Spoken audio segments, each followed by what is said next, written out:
aproveitar aqui para a gente ganhar dicas. Como a gente que está aqui na nossa posição de comunicador se comunicar melhor com quem está ali nos ouvindo. Olha, eu falo que a primeira grande... Café. Eu Não, aceito, obrigado. Gutinho. E depois eu tenho uma pergunta sobre café. Ótimo. Aqui eu também falei sobre café. Eu não sei se... Eu não lembro se foi ao ar isso, mas eu falei. Olha, a primeira coisa é conexão, né, gente? Se comunicar e se conectar com o outro. Então, aqui, quem é o outro? O outro, para mim, são vocês, é a nossa equipe técnica que está aqui, são as pessoas que nos assistem. Então, eu preciso ter respeito a todos vocês. E esse respeito, ele não está só associado à minha fala, mas também à minha escuta. Se eu estou aqui, estou vendo que vocês estão atentos àquilo que eu estou falando, está interessante, ou então né, de repente eu tô falando pra caramba, porque é um assunto que me empolga, né? Quando a gente fala de um assunto que a gente gosta, eu sou a típica pessoa que passa do ponto. Então eu sempre falo pros meus entrevistadores, olha, me interrompe, me dá algum sinal. E aí vocês estão assim, tipo, né? Já começa a mexer na cadeira, já tá assim, já começa a se virar pra porta, do tipo, estamos acabando. Eu já entendo. Eu preciso entender que vocês estão me comunicando que... Quando vai dando horário, acho que ela tá muito cansada de cada exposição, ela começa e põe a perna pra cima. Então, você já começa, né? Você já começa a ficar inquieto, você já começa a ficar mais direcionado inconscientemente pra porta, do tipo, quero fugir. Então a gente precisa estar muito atento, essa é a primeira dica, ao outro, né? Eu preciso estar atento à pessoa com quem eu estou me comunicando. Muito legal, né? Quando você começa aqui, olha, eu vi seu LinkedIn, você já gerou uma conexão. Eu falei, nossa, que legal, né? Assim, ele sabe minimamente quem eu sou, ele sabe, né?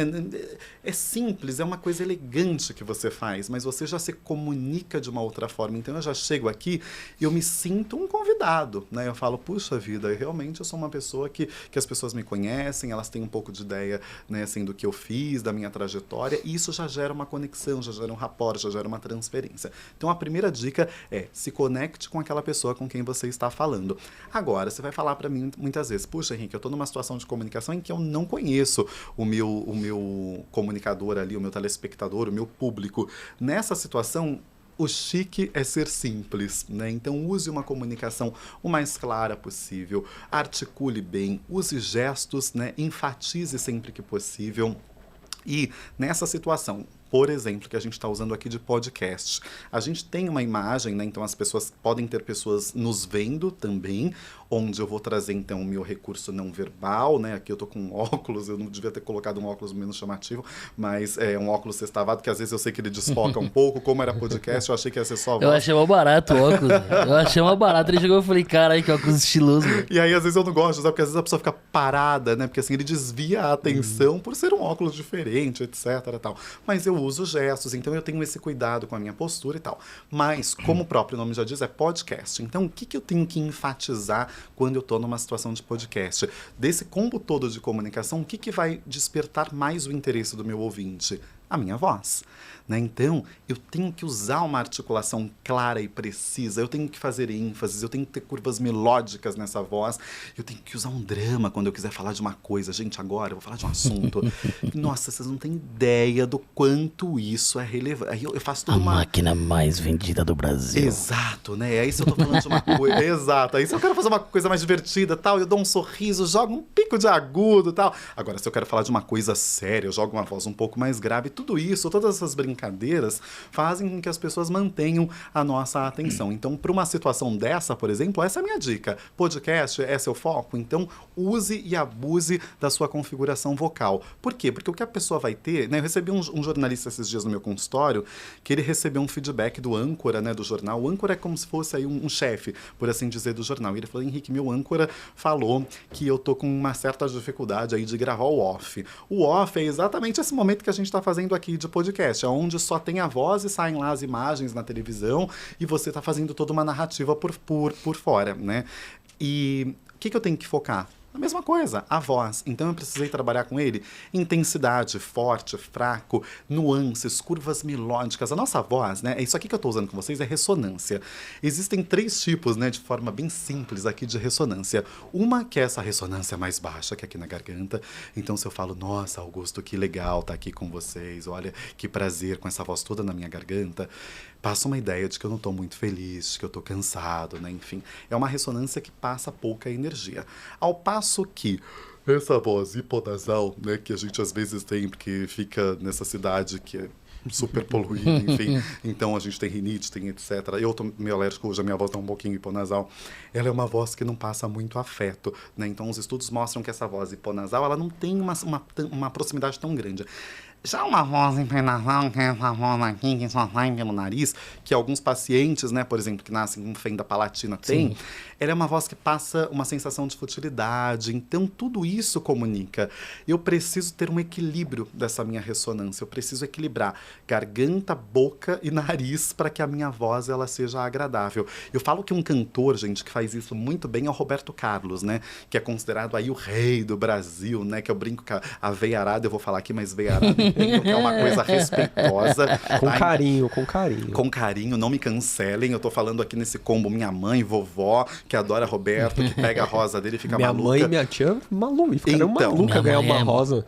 Não é, gente? E aí, mas olha que legal, vamos só analisar brevemente a comunicação do Roberto. Quando ele canta, por exemplo, ele não faz isso aqui, sei lá...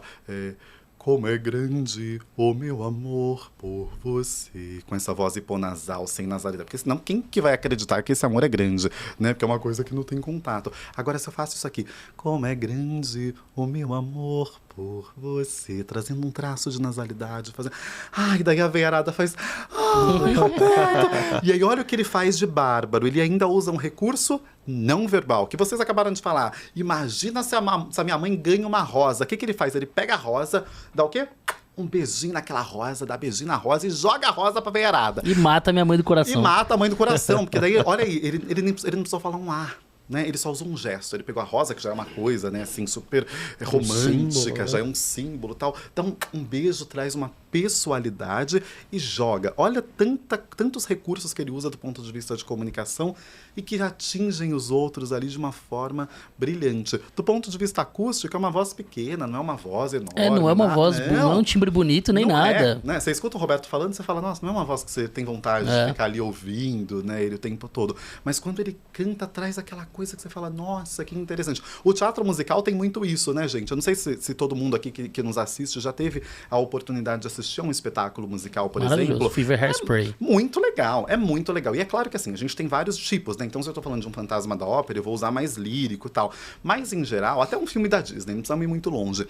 A gente vê as canções, elas precisam estar muito próximas da nossa voz falada. Então, Aladdin, por exemplo, olha, eu vou lhe mostrar como é belo esse mundo, já que nunca deixaram. É como se eu estivesse contando uma história para vocês, cantada. Eu faço isso de uma forma que eu me aproximo. A voz falada, ela tem que ser muito próxima da voz cantada para gerar essa conexão, para fazer com que as pessoas entendam que aquele ambiente ali é um ambiente confortável, é próximo delas.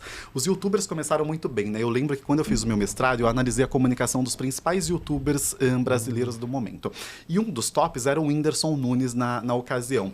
Gênio, né? Que é um gênio. Manipula a voz com uma facilidade. Que tem nuances vocais, que tem... E aí, além da voz, sabe o que eu achei que, assim, né? Eu e os meus pesquisadores que avaliaram ele tiveram bastante enfoque na comunicação não verbal. Os primeiros vídeos, né, que ele trouxe para o YouTube, olha que legal. Ele fazia do quarto da casa dele, né? Um quarto simples, com uma cama desarrumada. Por quê? Quem assiste aquilo já na hora cria uma conexão. Fala, nossa, o cérebro é quase que dizer, tô dentro do quarto do Whindersson, olha que coisa próxima, olha como ele é gente como a gente. Ele não se distancia. Então, a primeira quebra de barreira, né, vocês me pediram dicas, eu tô falando tudo isso para dar dicas. A primeira quebra de barreira que o Whindersson fazia lá atrás era se aproximar do público dele, que era aquele grupo de pessoas que tava ali, que tava assistindo muitas vezes ele de casa, sem camisa, e ele também sem camisa. E aí você olha aquilo e você fala, nossa, né, imagina que eu venho aqui para um podcast sem camisa. Mas, já fica estranho, mas a gente pode quebrar. Então, eu vi aqui, ó, tem um bolinho aqui que eu já tô, um pãozinho que eu já fico olhando pra ele daqui a pouco, hein, gente?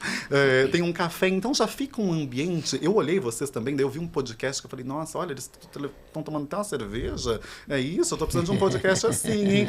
E eu vi que uma vez vocês também, né, então colocaram uma cervejinha aqui, porque é isso é muito legal, já gera uma proximidade, gera uma conexão, não precisa ser tão distante. Claro, determinados assuntos exigem mais formalidade do que outros, né? Mas o Whindersson, por exemplo, uma das coisas que eu achei muito interessante era isso. Como ele falava de assuntos aleatórios, ele usava uma comunicação, e isso é assim, a grande cereja do bolo. Se de tudo que eu falei pra vocês esquecerem tudo, fixem isso. A comunicação boa, gente, é uma comunicação que ela é adaptável.